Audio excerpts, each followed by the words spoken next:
So tonight we're going to understand a lot about sugar. I'm going to talk a lot about sugar tonight. We're going to talk a lot about how the brain works.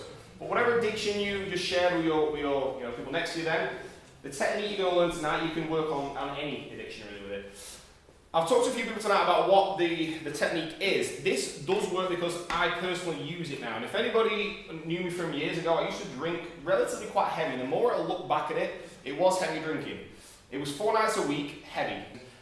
Drinking was everywhere, my culture, my friends. And I can now count on my one hand, excluding the stag do I went on, I can count on one hand how many drinks I've had in the last 12 months. Okay, so this does work. Okay, but it isn't, I will tell you something and suddenly click your fingers and it all works. It's something you will have to work on probably for the rest of your life. Okay, and the same with me. But it's quite simple. So let's get into it. So 3 things you're going to learn tonight. You understand why you can't stop eating sugar once you've started. Because people think that willpower is something that you can control. Complete lie, okay? You understand more about how your brain works. I'm not going to go into it too much. I am reading more and more about the brain and how it all works. I don't understand it fully, but I don't think anyone does. Very complicated, but we're going to understand how your brain works a little bit more. And we're going to question your brain and understand that 99% of what you tell yourself is complete bullshit. You're laughing now, but it is, okay? So, can anybody tell me what these 4 substances are? I actually did a Facebook post about this not long ago. Anybody tried all 4 of them? Hopefully not. But anybody shout me out what they are? Sugar, salt. Sugar? Flour is Flour. one of these, I guess. They look very similar. Heroin and what's the other one? Cocaine. Cocaine, okay. How are they all made?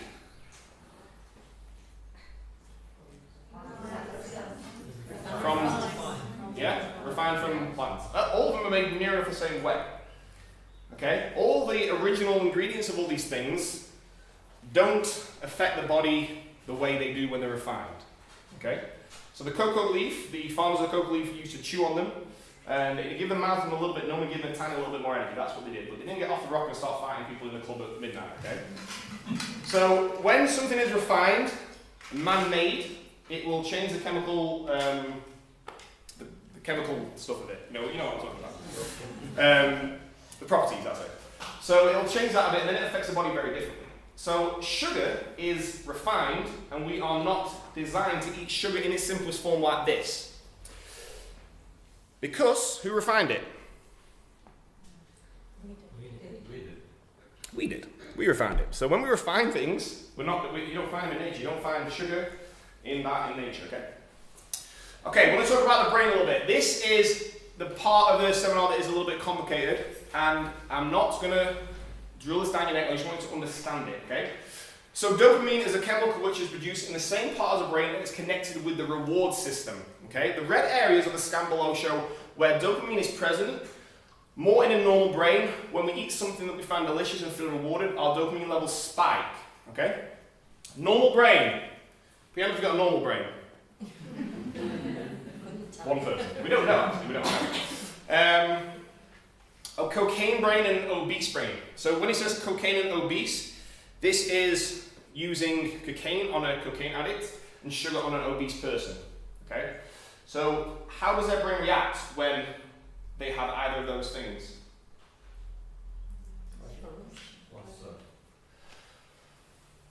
How much dopamine is being produced from this brain, which is a red, quite a lot?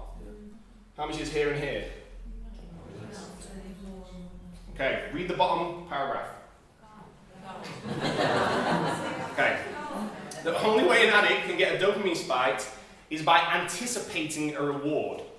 I want you to write that sentence down actually if you're making notes. This is important, we're going to come back to this a bit later on. Compared to the actual experience. So the only way an addict can get a dopamine spike is anticipating a reward compared to the actual experience. This is something we're going to delve deeper into. And this is something that really will open your eyes and understand it a bit more. If an addict eventually has that reward, their dopamine levels will not spike as they have already flooded their brain with dopamine by just anticipating the reward. Okay? So what goes through their head before you even have it is releasing more dopamine than actually them having it. And it's not a lot of that. So let's observe the dopamine receptors shown in each of these brains, both of the normal brain and the addict's brain. The images below in the bottom row are from a non-addictive individuals, and the images shown on the top row are from addicted individuals. And again, this is from the substance that it says. So this is smoking, alcohol, sugar, and cocaine, okay? So notice all of them are a very similar story, okay? Notice how the brain of those with an addiction disorder have a lower dopamine receptor count. This means that the dopamine signals sent between the brain and the cells are significantly weaker. Their reward system is less sensitive compared to the normal brain, okay? This is the most complicated bit, so this is a bit, just make a note and we're going to revisit it a bit later. This is thought to be because the brain's addicts overconsume what they're addicted to, making them less sensitive to it, okay? So they overconsume what they're addicted to, and they become less sensitive to it. So think of an alcoholic. How much do they have to drink to even get to where they want to get to? It's a hell of a lot. I'd be on the arse before, they even feel sober at this rate. Overall, having a sugar addiction is very similar to having a smoking, alcohol, or cocaine addiction. We know that sugar is a substance that is made exactly the same way as cocaine. We know that sugar is a man-made substance because it's refined and we've done that by our own hand. And we know that the body isn't meant to digest it the way it is. So, are we sugar addicts? Do you think you're a sugar addict? So this seminar isn't, before I start this bit, this isn't going to be you will never eat sugar again in your life, and if you eat sugar you're a horrible person. No. This is just to make you understand more about it, okay, and where it is, because it's literally everywhere, okay? These slides aren't as big as what I thought they would be, because you're all so far away. But when I was doing a session the other morning, I was asking people, said, what foods you want to find out what sugar's in. So literally it was simple to Google, and I wrote it into the seminar on a few of the slides, okay? One of them was the healthy snack bars, okay, which is something that's, craze took over 10 years ago, but these are some common ones. So the Nutri-Grain 11s, very well marketed. This is what you need to have at 11 o'clock when you're feeling hungry, stop your sugar cravings. Yes, because it has 18 grams of sugar per bar, okay? 18 grams of sugar per bar, which is nearly, 4 teaspoons, I think, yeah, per bar. There's a few others on here as well. You can see that they're all very similar, 16 grams, 14 grams, 12 grams, 12 grams, okay? There's a lot. Belvita breakfast biscuits. I had a really hatred for these a few years ago, okay? Because my mum was eating them. She won't listen to me, as usual. But Belvita breakfast biscuits, let's have a look. The yogurt and crunch one, 14 grams per bar. The cocoa with cocoa chip, like chocolate biscuits, basically, yeah? 13.6 grams per bar. Goes on and on and on and on, okay? The lowest one is 12.6 grams per bar of sugar. You're literally just giving yourself some sugar. You may as well suck on like however many sugar cubes that is. Alcohol. A lot. Yeah? Beer and bitter at the beginning, so the worst ones.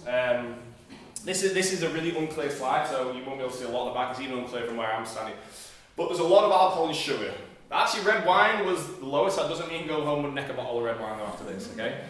But as of all of them, red wine per pound for pound, should we say, was the lowest. Okay, red wine is there's some goods and bad things about good red wine. But we're not going to talk about that in this seminar. Okay, this is an important one. Carbohydrates. We know there's different types of carbohydrates, from fibrous ones to simple ones to complex ones, okay? Starchy ones. Once a carbohydrate is digested, especially a starch or a glucose-based carbohydrate, once it's in the system, it's the same as eating a sugar cube. The body will digest it exactly the same.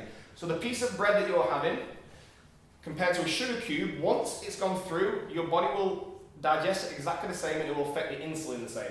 Okay? A good way to think about this, to make you understand this a bit more, is imagine you put a piece of bread in your mouth and you just left it there for 5 minutes and let your saliva just go around it. What happens to the bread? Sweet. Yeah, it goes sweet, yeah, it goes mushy, it turns into basically sugar, which is what it is, okay? These are just some, photos of what you can see of how much it is. So per 2 slices of bread, it was around 10 sugar cubes for 2 slices of bread. So that sandwich you're having at lunchtime, I hope you're not having at lunchtime, has got a lot of sugar in, okay? Because once it's digested, it's the same. And this is probably one of the biggest downfalls of what people have. We do talk about carbohydrates quite a lot. We understand when people walk in the door, this is extremely confusing. So me and John have done this for a long time, and this was probably the most confusing nutrition thing that we had to get people to understand, is having a bowl of rice as a main part of your meal is having a lot of sugar once it's digested, okay? So if you want to look into this further, you can do a little simple bit of research on this. It's very simple. You can find many websites with a lot of information on this. But does that make sense? You know, okay, once it's below the surface, once you start digesting it and it's all mushed up, you're breaking it down to the chemical properties of it, which is a lot of it is sugar. Same for pasta as well. So pasta bread, basically think of the starchy carbohydrates. Drinks and in general sugary stuff, yeah? Hell of a lot. We all know that sugar in its form, you know, sweets and sugars is very bad, but there's a lot more than what you actually think. When you're reading food labels, you've got to look at how much quantity is in, say, the bottle or the bar or whatever, and what it says on the food label, because somebody posted yesterday about the innocent smoothie bottles. I think it was a 300ml bottle. On the back of it, the nutrition information was for 150ml. Okay, so if a child's reading this, they go, oh, it's only got 9 grams of sugar in this, double it. That's a very good marketing technique from innocent smoothie, isn't it, really, when you think about it? Or whatever it was a lot, because innocent smoothie is just fruit, so it's very high in sugar. So when you're reading labels of your food, I recommend doing this for everything you do. Every common food that you eat, definitely do, because you start to really understand how much is in. I have beans every weekend. Okay, go and look at how much sugar is in a tin of beans. I have 2 crumpets every day. Go and look, break it down, how much sugar is in the crumpets, okay? Once you understand your common foods that you eat, and when you read the labels, it's eye-opening, it really is. But how much it is for actually you consume, not what it says per 100ml or whatever it is. Red Bull fruit and some other things as well. So again, fruit, there's good things in fruit, don't get me wrong, but fruit is a lot of fructose in fruit, which is a sugar, okay? So if your goal is to lose fat, eating fruit as a snack is the same as shoving some sugar cubes down your neck as a snack. Yeah, same thing with a meal. There is micronutrients in fruit, but you can get them in vegetables as well. And the vegetables, you know, fibrous vegetables are extremely low, if any, sugar in them at all. More slides of sugar, you get the idea though, yeah? It's everywhere. This was actually an average meal. This was an American website, I actually found this on. An average American meal, yeah? Which is, well, they've got cake with every meal in the American thing at the moment, so. But look how much sugar's in the average American meal. This was a family meal thing as well. Crazy, right? So a family would eat that all, you know, every day for 365 days a year, and that's just one meal. Forget what they have at lunch and all that stuff. And sugar comes in many names. This I put this slide in because someone was talking about Manuka honey. Yeah, we all heard Manuka honey, healthy, right? Yeah, what is it really? What is Manuka honey? Pure sugar, pretty much. Yeah. So don't be fooled by they call it something different. This is why you've got to be very wise when you read ingredients. And ingredients, if you didn't know as well, the first ingredient is what it's got most of, and it goes down least and least and least as it does that. So if you look at the first 3 or 4 ingredients, it's got any of these words on there, I will stay well away. Okay? So you can see, you know, it's glucose, honey, rice syrup, dextrose, dextran, fructose, cane sugar, cane juice, brown sugar, all sorts of stuff, okay? There is so many different names for sugar, lactose, it's insane, okay? But be conscious of what you're eating. Read the label, read what ingredients are in it, read how much is in per serving, okay? It's something that sounds so basic and something that you've probably heard a million times before. Put your hand up this week if you actually read a food label of something you put in your mouth. Oh, that's pretty good. That's more than one thought. Okay, about half. Okay, but the other half, do that. Yeah? Enough about sugar? Done. Okay. Let's start. This is where we get into the nitty gritty now. So that was a bit about sugar, and hopefully.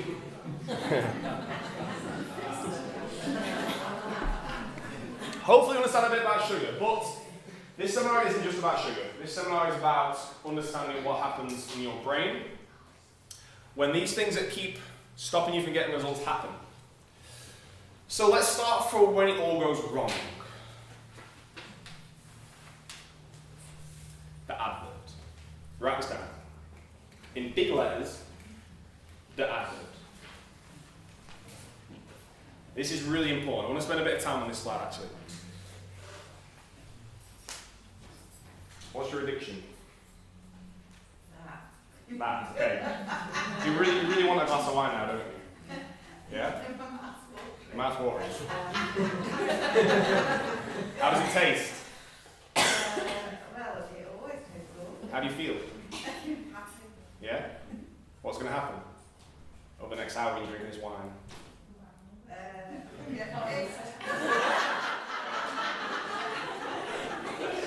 Okay, what's yours? Wine? Anyone's not wine, right? Cake. Okay, what are you thinking of? I'll pick a cake.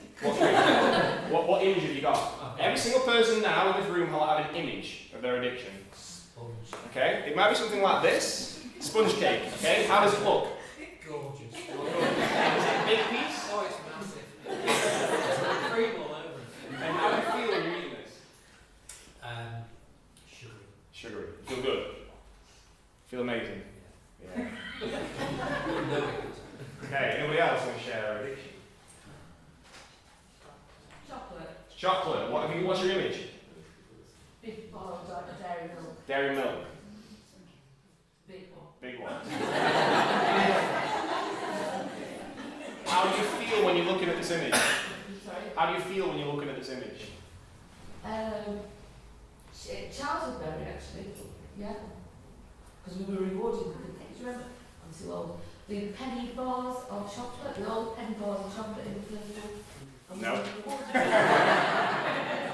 were a reward for our reading. Right. At school, at Okay. primary school. Well, actually, remember that. Actually, we're going to talk about this a bit later about childhood stuff. But every single one of you, when it comes to this, you will have an advert playing in your head. This is subconscious, by the way. This is your subconscious doing this. This advert will play and convince you and talk to you because it wants its kick of dopamine. But what did we learn about dopamine at the beginning? Okay, won't go into it again, we're going to cover it at the end. So this advert, this is where it begins. This is where the downfall begins. Okay, and this downfall can last for days, weeks, months, years. When this advert plays,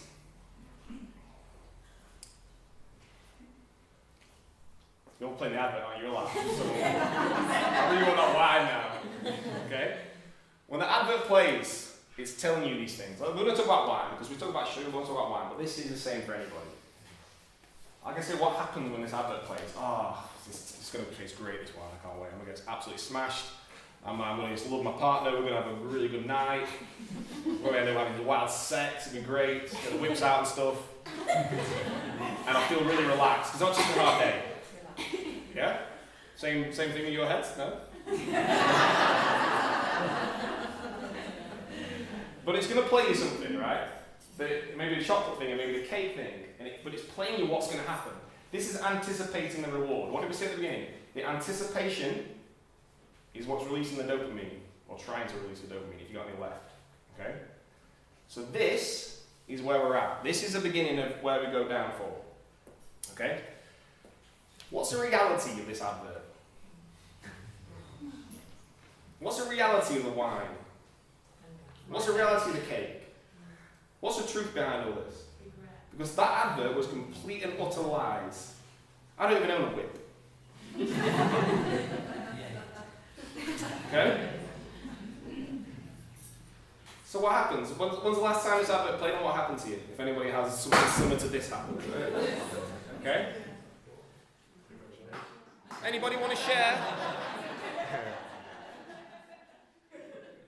So you have your glass of wine, you relax and you think, oh, this is great. And you have a glass and it's empty within 2 minutes. Okay? You want more, I want some more wine.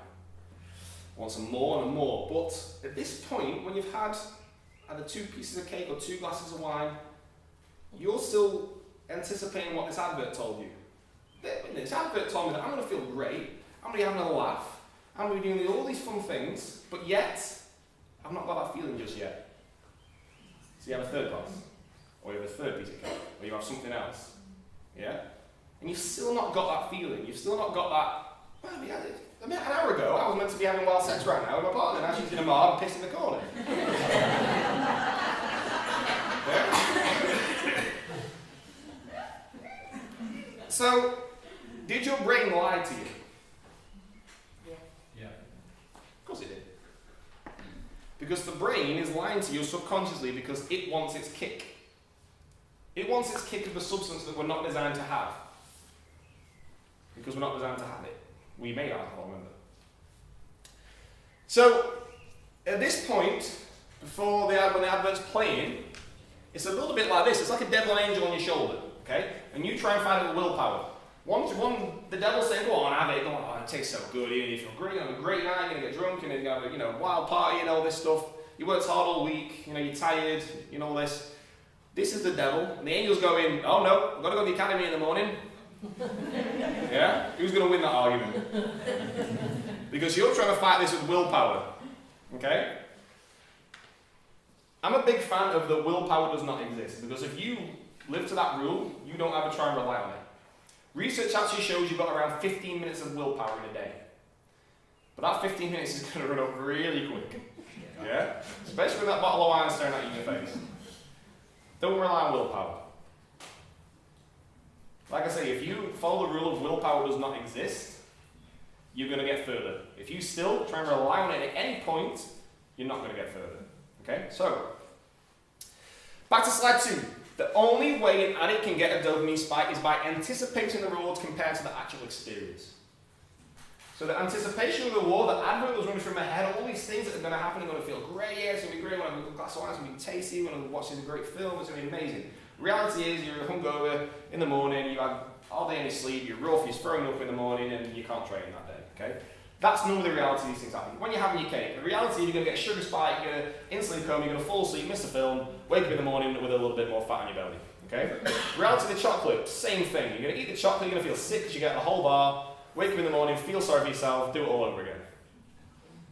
That's the reality of what's happening. You're all nodding, because it's true. So, what do we need to do? We need to stop it where it begins, with the thoughts and with the adverb. We need to be very aware at this point what's going on at this time, and we need to question everything that's going on ahead when this arises. So, when the adverb plays, this is when you need to spring into action. When the adverb plays. This is when you need to start questioning the adverb, because the actual adverb at first is subconscious. Okay? It will tell you all these things, it will bullshit you into whatever it wants to get. If it's cake or sugar or alcohol or cigarettes or whatever it is. It will tell you all these things because it wants its little kick. That is the point where you can control it. Because you then need to question everything that's going on in your head. This advert's telling you to drink this wine. Question it. This advert's telling you you're going to have a great night. Question that. This advert's going to tell you you feel really relaxed and you feel great. Question it. Okay? So I need this glass of wine. A really good one is this true? Okay, this is something I want to talk a little bit about further on. But is it true? Everything that goes in your head, that's a good thing to ask first. I need a glass of wine. Is that true? You need it. Are you going to die without that glass of wine? Are you going to die without that piece of cake? Are you going to die without that chocolate bar? No. Is it true that you need it? No. So this questioning is being very aware. It's very personal to you as well, this, okay? But it's literally, you take this advert that's running in your head, you stick it in front of you, I want you to question it like it's a person. Okay, run through all this stuff that it's telling you, all this bullshit that it's telling you, all this stuff that it's trying to feed you. This is a point where you need to question it. And this is such a powerful tool. This is the thing that literally stopped me drinking, okay, and made me control food better than I ever have in my whole life, okay? Because I stop and I question at this point. And this doesn't necessarily mean to be, this could be when you're buying it. This could be when you walk around the supermarket and you walk past and there's that cold bottle of wine staring at you right in the face. And go, come on, put me in that trolley and go home late and have a good night. That's when you question it. Do you need that glass of wine? I've had a long day. That's another one that your brain will tell you. I've had a long day. When is a day ever short? The days are exactly the same. Okay, some will feel longer, some will feel shorter. When has a day ever been easy? I deserve it. Do you deserve to make yourself fatter and hungover? Because that's what you're doing. That's what you're doing to yourself. You're making yourself fatter and hungover. I deserve this bottle of wine. Do you deserve to make yourself ill? Do you? No. It's Friday. That's a big one. Friday. Got a Friday feeling. Does it really matter what day it is? It doesn't. Doesn't matter if you've got work in the morning or not work in the morning. There isn't a justification for your brain to trick you, because that's what it's trying to do. I don't have work tomorrow, so I can get gruff as a do. Yeah? No, I would rather be fresh in the morning and go and do something I enjoy. Because all these things, I could write 100 of these different things on the board. All of them, your brain will tell you when it's running the advert. And you see, this is a vicious cycle because we know that we can never fulfill this addiction. We know that this advert that plays in our head is not going to happen. Probably ever. We can never fulfill the addiction of the sugar, of the alcohol, of the whatever it is we're addicted to. This urge with things that we put in our mouth, we will never get that high we're looking for. Ever. Maybe for a split second. Maybe as you just taste that glass of wine for the first time. But does the first sip taste the same as when you've necked 2 bottles? Yeah, somebody just go taste like crap, right? The first sip is never the same as the last. That's how you buy the good bottle of wine. Yeah. We know willpower will never work. We spoke about willpower before. But we now have some tools to help with the process. Okay? So, let me just go back to this bit first. So the advert, I think I've got another thing around it, maybe I'll miss a slide. The advert is where we need to stop and think. And like I said, this is a very important part, but this is something that you need to work on and you will get better at. It's like practicing bicep curls. Yeah, you'll start off with a little dumbbell, and you like struggle with it, but the more you do it, the stronger you'll get. The stronger you'll get at doing this.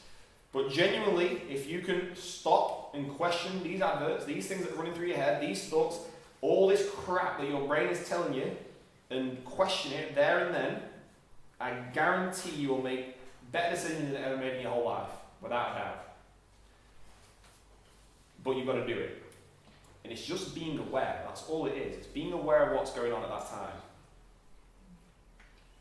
Because if you just let your brain take control, like it has been doing probably your whole life, you will just carry on that cycle, whatever it is, that habit you've got, that eating something on a certain day, drinking something on a certain day, whatever it is you're doing, you will just carry on doing it. It's a vicious cycle that will never stop, ever.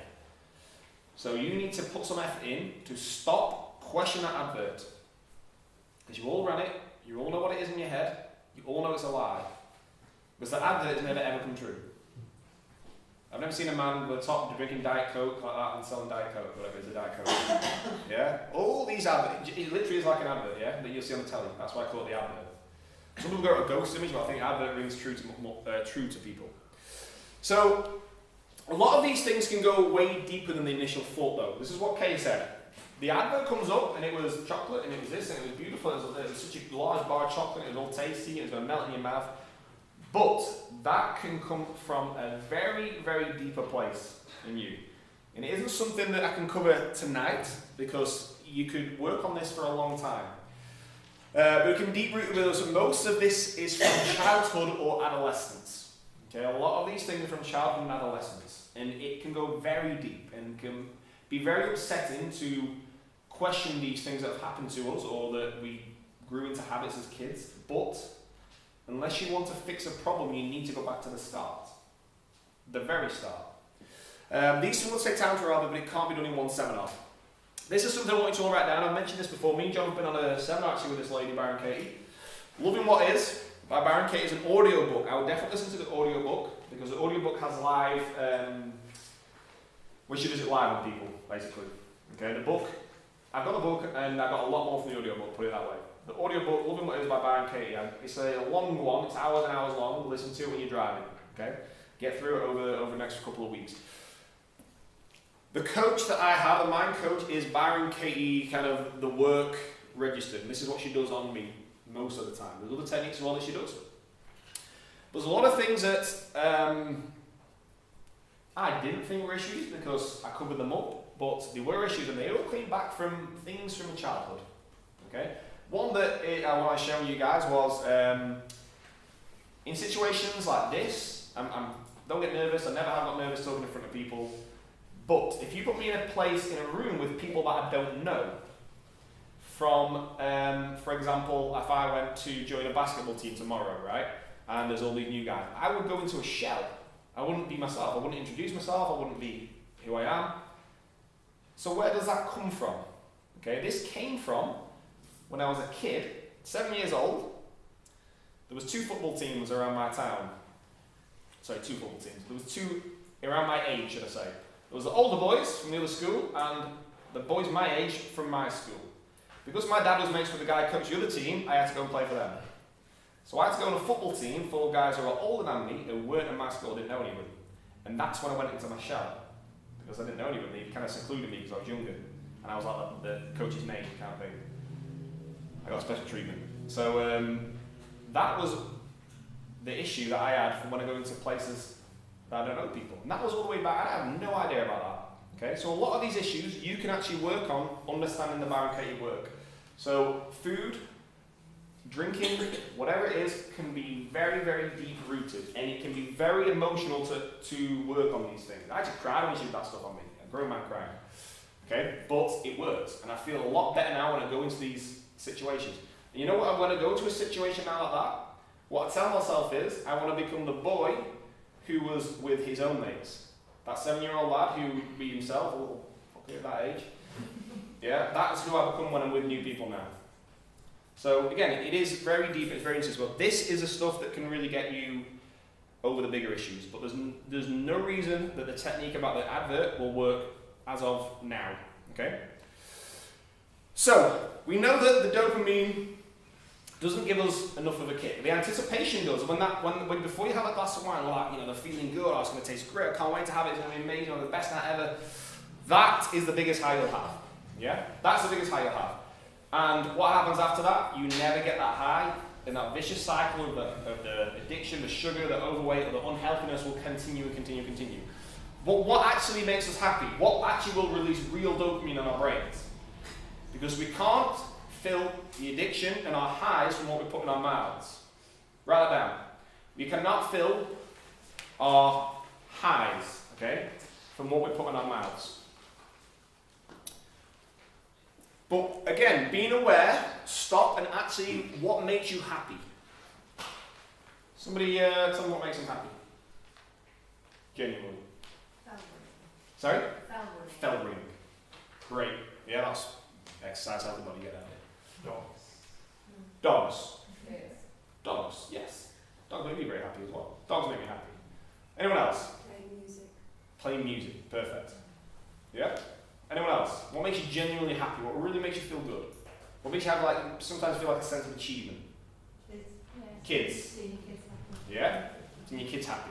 Because you've done that. You've created, you brought them up and all that stuff, and you've seen them achieve something. That makes you happy. Anybody else? Exercise. Yeah? So we don't know how Alan competes and, you know, he's broke records and things before, so that will give him a good sense of achievement. Anybody else? Creating something. Creating something. Yeah, yeah, growing everything, so yeah. Creating something. Anybody else? Hitting a target. Hitting a target. Yeah? So achieving something, whatever it may be. It could be in your career, it could be in, you know, weightlifting, it could be in whatever. Okay, fell run times, whatever. Okay? But we've all had our highest highs and our biggest dopamine kicks, and none of it has been stuff that we stick in our mouths. Okay? None of it. So again, you all know this, but are you aware of it? Because it's being aware, and again, questioning what's going on in your head.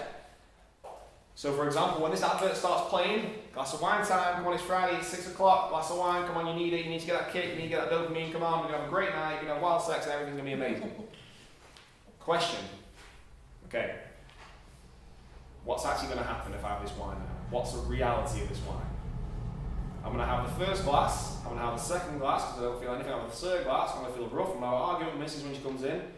Okay, I'm going to go off my tea because I'm not hungry anymore because I've got a bottle of wine in my belly. I'm going to feel rough in the morning, I'm going to miss training at the academy, and I'll probably feel sorry for myself in the evening and eat some crap. Okay, that's probably more likely a true story than what your hell the advert was telling you in your own place. So when you've questioned the advert, you've got to the reality of what's going to happen, because you've got advert and you've got reality, two completely different things. When you understand the reality of what's going to happen after that choice, you can then start to think, how can I do something that's going to satisfy me? What's really going to satisfy me now? What's going to make me feel good? So at 6 o'clock on a Friday, when you've got the glass of wine staring at your face and you've questioned it and you've decided that I don't want to be rough in the morning. Yeah? I deserve better. Okay? Your body still does want something to feel good about, okay? But generally you'll feel good from just not having the wine, because you've won. But you need to do something else to give yourself a bit of that kick as well. And this is very powerful. You can combine them both together. It's really, really powerful stuff. Can you call a friend and have a chat? Have a chin wag? Yeah? Can you dictating time as well is something that I'm a big fan of, about kind of controlling your time as much as you can. Yeah? You are in charge of yourself. You're in charge of your time. If you have a boss that makes you do crazy hours and makes you do this and that and the other for, and no extra pay or something like that, you're in charge. You are in charge of your time. So you need to make sure that you're dictating your time. You are the most important person in your life. Healthy body inside and out. Okay? You always feel better after a workout. Yeah? Always. You always feel better when you've hit a challenge, or you've done a weight you've never lifted before, or you've done a workout you found easier than ever. You always feel better than that. So it's Friday night, 6 o'clock, why don't you just come down here? It's a good way to think about it. Let's use that as an example, by the way. Family and pets, that's a great one. Can you just go and play with your dog for 10 minutes? You've said no to the glass of wine, take a tennis ball out of the garden and play with your dog. Or your kids, or, whatever. Okay? Activities. So again, we do, every day is an activity down here, we're doing something fun every day. Or sex. A lot of people don't talk about it. No? There's kids in the room, so I won't go into that too much. Okay, a new goal. If you're not working towards a goal, you're standing still or even going backwards. You've got two choices.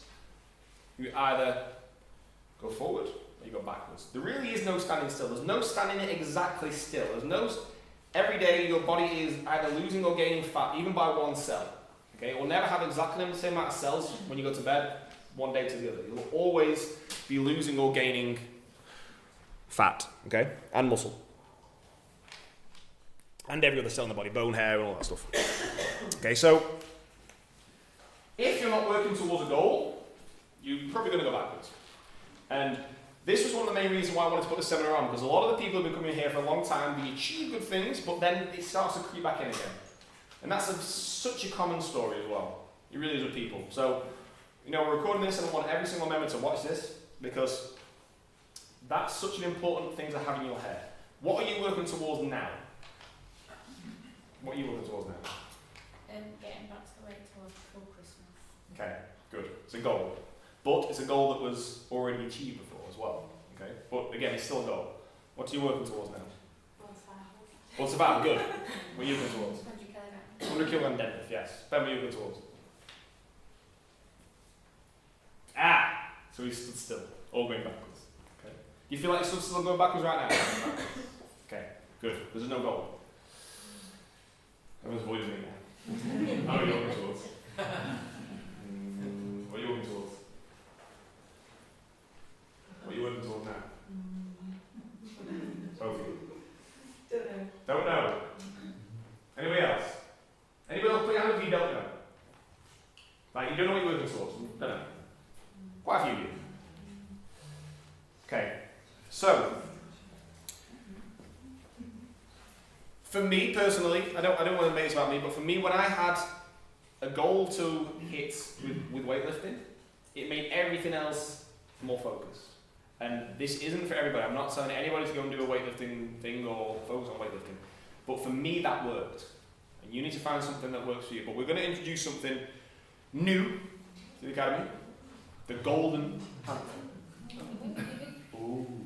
And this isn't as good of the image, you just have to find this image because John's got the original image somewhere, okay?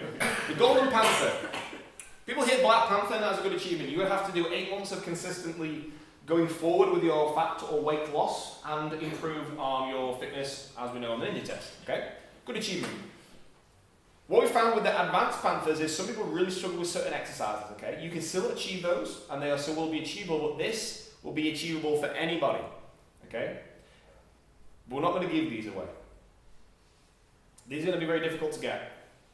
But when you achieve this, you genuinely have achieved something very important in all of our eyes, okay? The first one is to do an event, and this isn't starting... This is going to start from tonight. I'm going to count ball survivor. Should we count ball survivor, John? What do you think? It was happening the weekend, so a load of people like tick number 1 already, okay? So we'll count ball survivor, okay? But we're going to start it from now. So it doesn't, you can't backtrack it. I'll give you something else to work towards, let me see. Doing an event, so it could be a ball survivor, it could be the Academy Olympics, which every person who does the Academy Olympics is a lot more consistent with the training I found as well, okay?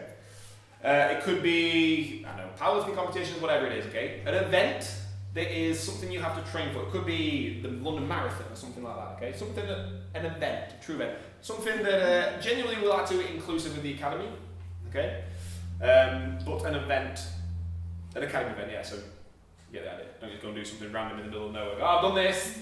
Give me a melody. Deadlifting. We want to put some sort of training thing in here. And when you break it down, deadlifting is the true test of strength. Okay? It's the one exercise that you can test your whole body strength. Okay? There's different ways that people do things like, hold the plank and all this, but genuinely deadlifting, and some of you hate it, some of you love it, but it is, in the fitness world and in the general training model, probably the best exercise for strength gains and the best test for strength. When I went to see Phil Richards for the first time, he was telling me about the training and all this, and the only question he asked me was, what do you deadlift? And I said at the end of the thing, he said, why did you ask me that? He said, because that's a true test of strength, the deadlift. Okay, so this is why I'm going to do the deadlift. For women, your goal is to do 1.5 times your body weight. For men, it's going to be 2 times your body weight. That is completely and utterly achievable by every single one of you, okay, within a year of training. If I had someone untrained, within a year I could get 99% of people to do that, if they're consistent, okay? That is not unrealistic whatsoever, but it is something you will have to train for. There's no one going to walk in the door and do that unless you're already trained elsewhere, okay?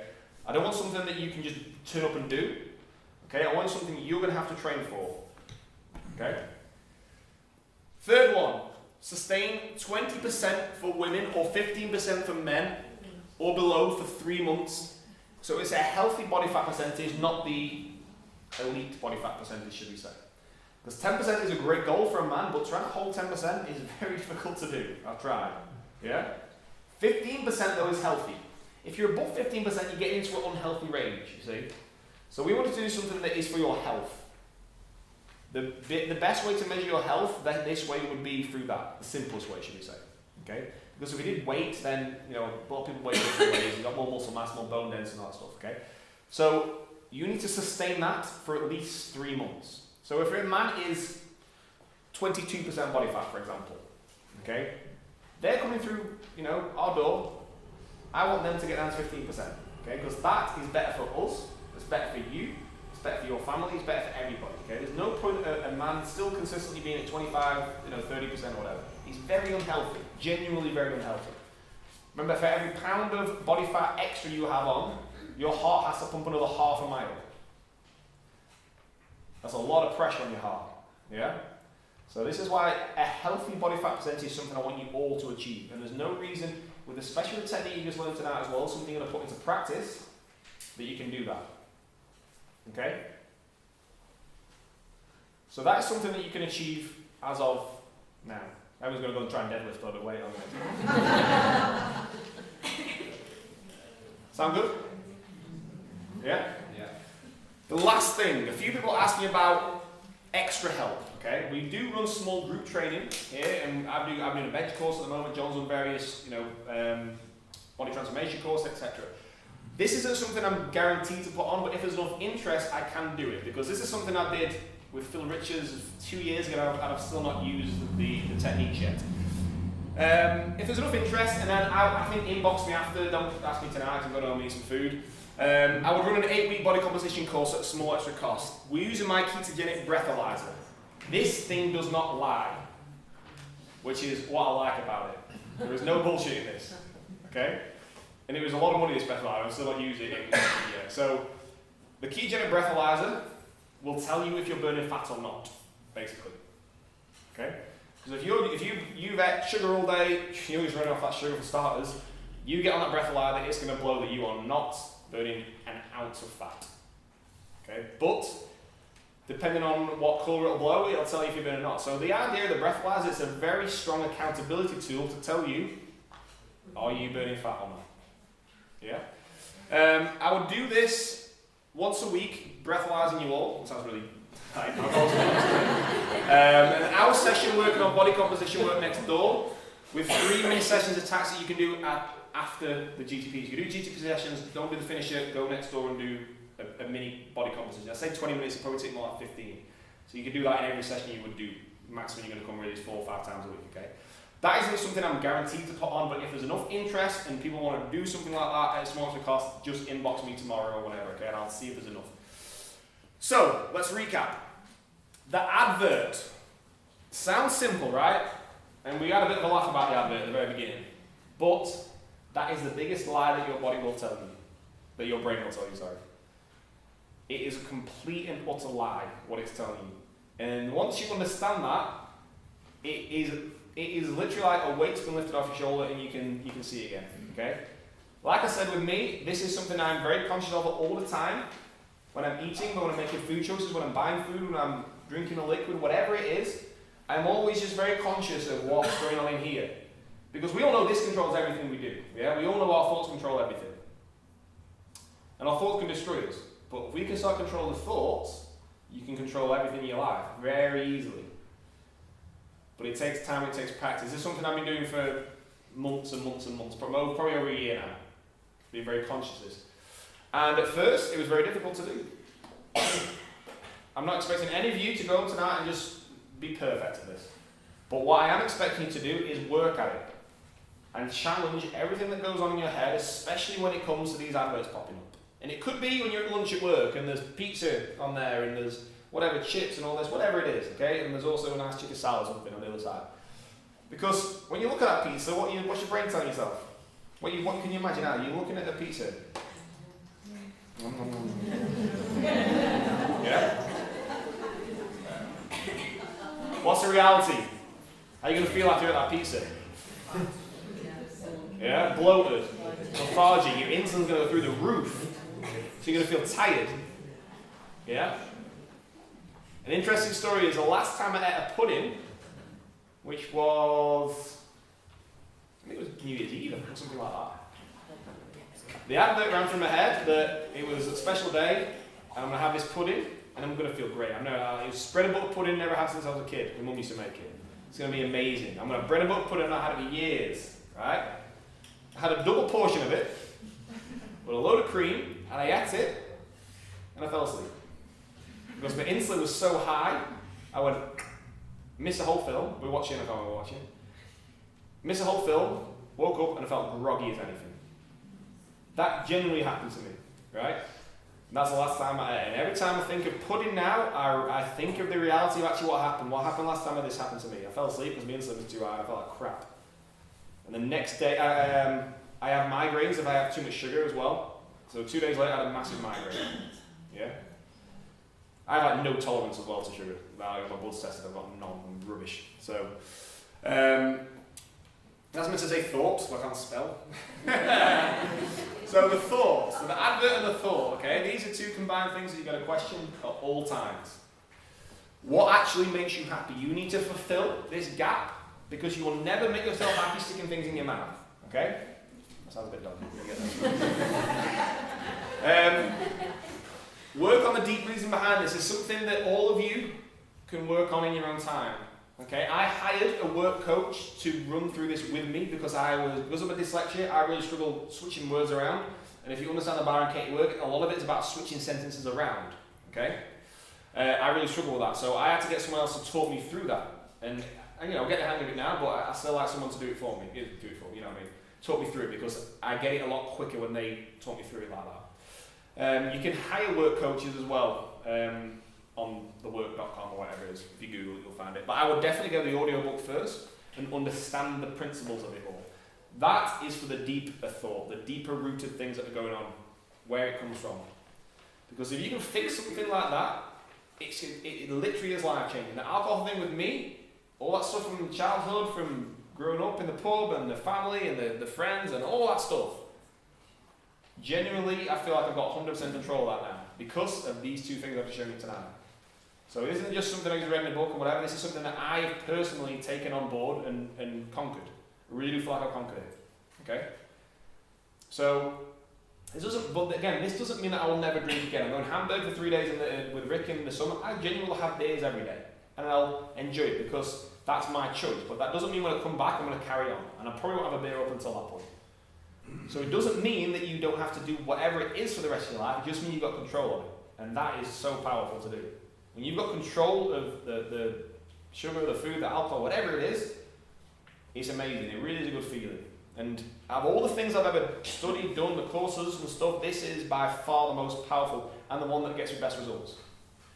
Because the thing with drinking, it lowers your testosterone through the basement, and I could never put on muscle. A lot of you know me, been here for many years. I was at 78 kilos when I was drinking at my most, and now 97 kilos, because I can now put on muscle because I'm not drinking.